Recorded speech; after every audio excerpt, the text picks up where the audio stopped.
During World War II, the difference between eating and starving often came down to silence.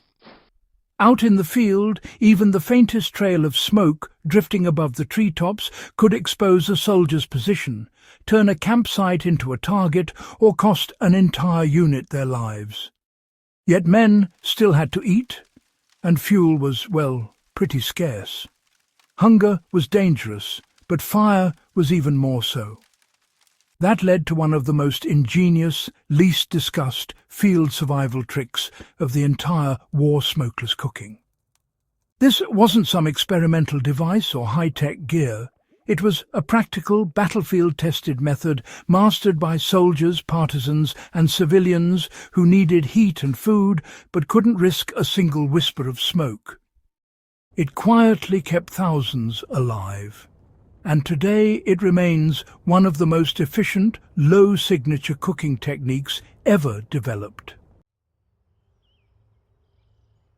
The problem wasn't just the lack of food, it was exposure. In 1942, across the Pacific Islands, the dense forests of Eastern Europe, and the rugged Italian countryside, armies faced a brutal contradiction. Cooking meant survival, but smoke meant detection. Scouts and bombardiers could identify a fire from shocking distances, especially against snow or jungle canopy. A warm meal could mean the difference between fighting and collapsing, but a visible flame could get you killed. That forced soldiers, especially those behind enemy lines, to rethink how they cooked. In occupied Europe, resistance fighters developed what they called black cooking, an improvised way of heating food without producing visible smoke or scent. In the Pacific, American jungle units adopted similar methods from indigenous guides who had practiced smokeless firecraft for centuries. What emerged was not a single invention, but an accidental science born from necessity. What most people never realize is that smoke is simply a sign of incomplete combustion. It's what happens when fuel fails to burn hot enough or can't access enough oxygen. Smoke is just tiny unburned particles drifting away.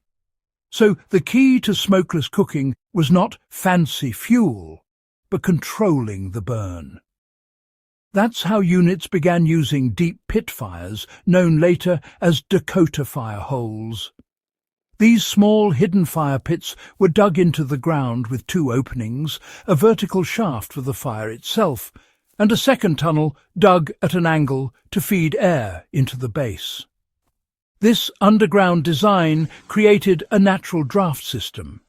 Air rushed into the lower tunnel, superheated inside the chamber, and burned fuel so efficiently that barely any smoke escaped. Once a pot or mess tin sat on top, the flame was effectively hidden. From 10 meters away, you often couldn't see it at all. Pacific theatre troops pushed this method further. They lined the rim of the hole with wet clay or mud, sealing scent and heat inside. The result was a fire that could boil water, heat rice, warm rations, and even cook wild-caught food without revealing a glow or plume. It's a method anyone can replicate today. You dig a hole about a foot deep and roughly the width of a helmet. Then you dig a second hole at a 45-degree angle until it connects with the first. Feed dry twigs into the main chamber. The airflow begins naturally, and within minutes the fire burns hotter and cleaner than an open flame ever could.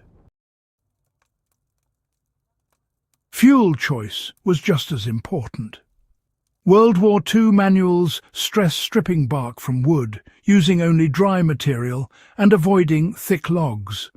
Some units made charcoal in the field by half-burning wood and smothering it under soil. Once cooled, that charcoal burned, nearly smoke-free, and became an ideal stealth fuel. On the Eastern Front, soldiers even carried tin ash boxes filled with cooled ash or sand. These weren't for storing leftovers, they were used to instantly smother a fire if danger approached. Stir the coals, pack on the ash, and the fire disappeared in seconds with no rising trail of smoke to expose the position. The same ash was used to coat and dry out pots, reducing cooking odours. Every trick mattered because scent alone could give you away. What's remarkable is how closely these improvised wartime methods align with modern combustion science.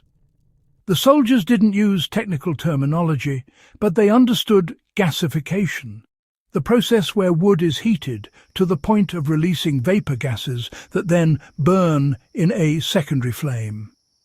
When oxygen is restricted and heat is concentrated, those gases ignite and consume their own smoke. This concept later evolved into portable gasifier stoves. Some German and Scandinavian troops even carried early versions made from metal cylinders. These devices burned so cleanly that the flame was nearly invisible even at night. Today, survivalists recreate similar systems with two tin cans, one nested inside the other, with ventilation holes drilled in precise patterns. Feed it twigs, and once hot, it becomes a tiny, smokeless furnace. For preppers, bushcrafters, campers, and anyone who values practical skills, smokeless cooking is one of the most valuable and overlooked techniques. It's ideal for emergency food preparation during blackouts, stealth camping in sensitive areas, or any survival situation where drawing attention could be dangerous. It conserves fuel, eliminates visible flame, and massively reduces smell. And unlike many survival skills, it's simple enough for anyone to learn. Try building a small Dakota hole on your next trip. Watch how clean it burns when fed only dry twigs. Or make a mini gasifier stove from scrap cans.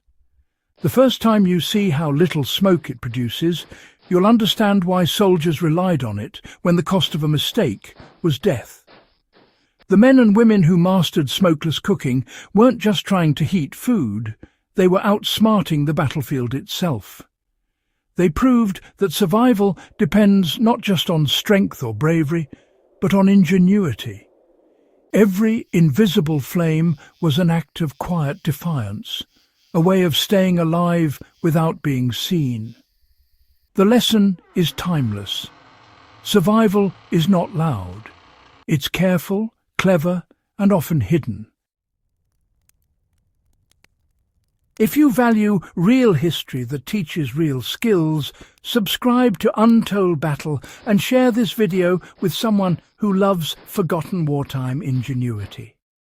The best lessons from the past aren't just meant to be remembered, they're meant to be used.